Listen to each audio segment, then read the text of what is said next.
Assalamualaikum warahmatullahi wabarakatuh. Saya Siti Hasanah, mahasiswa Universitas Pancasakti Bekasi, dengan nomor NIM 18620500083.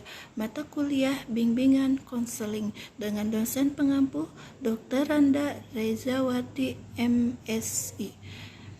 Di sini saya akan memaparkan tentang peran guru sebagai pembimbing anak usia dini.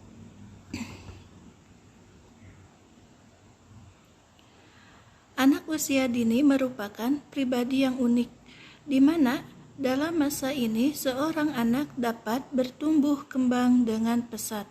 Perlu diketahui bahwa guru bukan hanya sebagai pendidik bagi anak, tetapi juga sebagai pembimbing selain sebagai panutan bagi anak didiknya. Guru sebagai pembimbing dalam artian guru harus dapat mengerti dan memahami perkembangan anak, mampu mengidentifikasi masalah yang sedang dihadapi anak, dan mampu memberikan solusi pada masalah.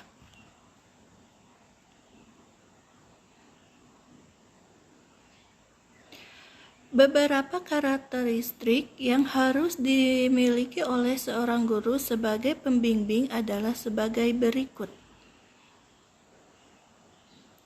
1. Sabar, yaitu sabar. Seorang guru harus sabar dalam menghadapi permasalahan yang ada, baik di dalam kelas, di luar kelas, maupun masalah dalam rumah tangga. Seorang guru harus mampu menahan emosinya agar tidak langsung memarahi anak ketika anak tersebut melakukan kesalahan, karena akan dapat mematikan motivasi anak-anak.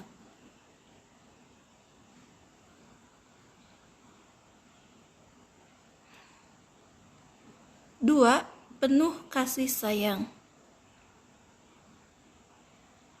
Sebagai guru, sudah sewajarnya jika seorang guru harus memberikan kasih sayang terhadap anak didiknya, mempunyai rasa ikhlas dalam mengajar, dan memberi rasa aman pada anak.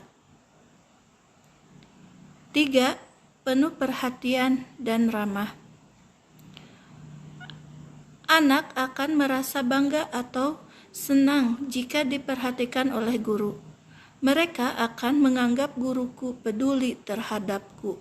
Selain itu, guru juga harus ramah agar anak-anak juga mengikuti kebiasaan guru yang ramah terhadap siapa saja. 4. Toleransi terhadap anak, empati, penuh kehangatan, dan lain-lain.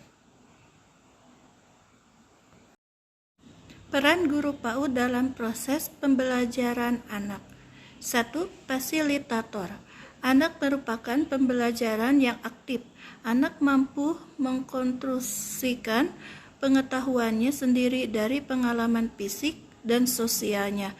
Oleh karena itu, pendidik hendaknya mampu berperan sebagai fasilitator, bukan berperan sebagai pengajar.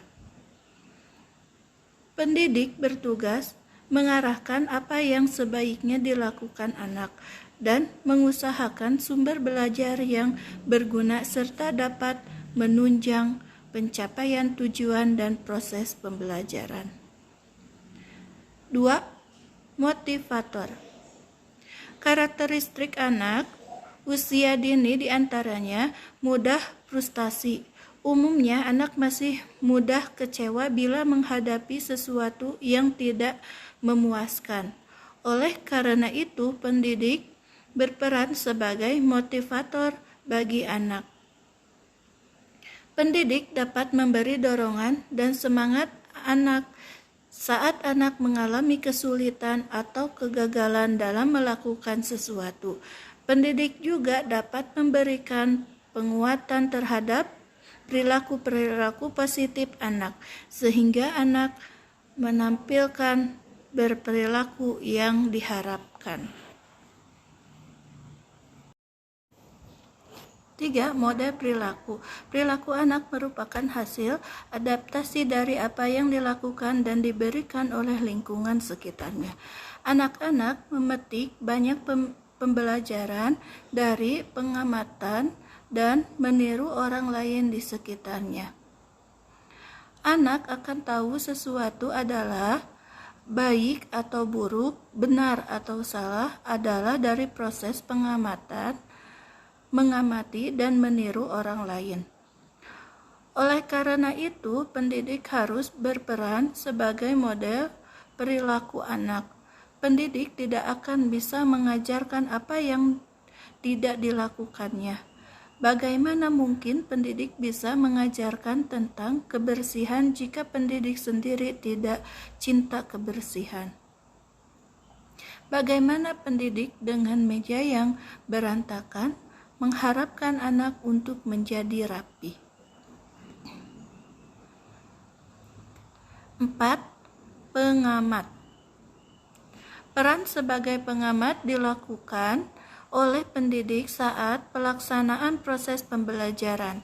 Dia melakukan pengamatan partisipatif, artinya bahwa pengamatan tersebut dilakukan sambil terlibat dalam kegiatan anak dan berinteraksi dengan mereka.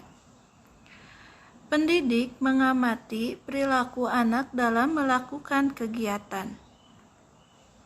Hasil karya anak dan juga pernyataan yang dikeluarkan oleh saat dia berinteraksi dengan teman sebayanya atau pendidik.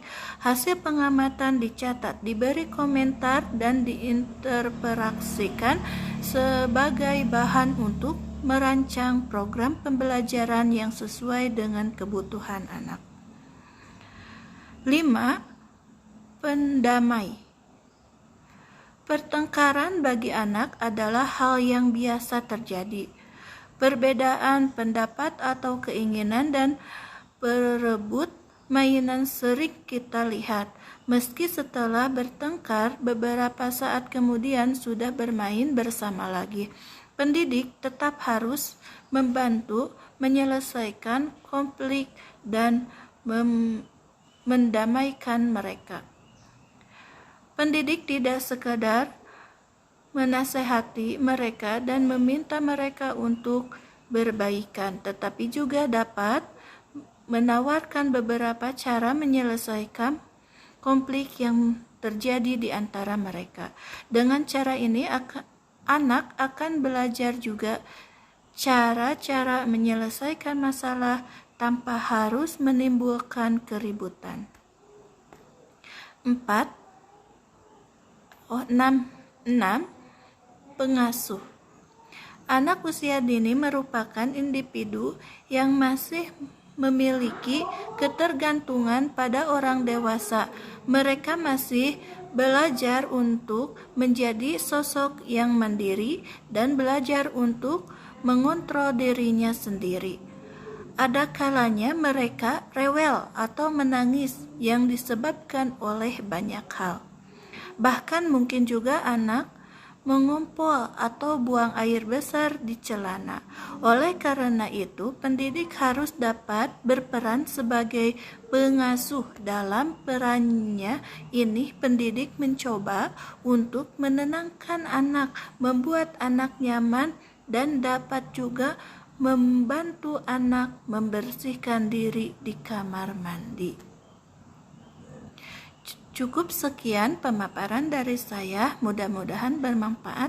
Terima kasih. Wassalamualaikum warahmatullahi wabarakatuh.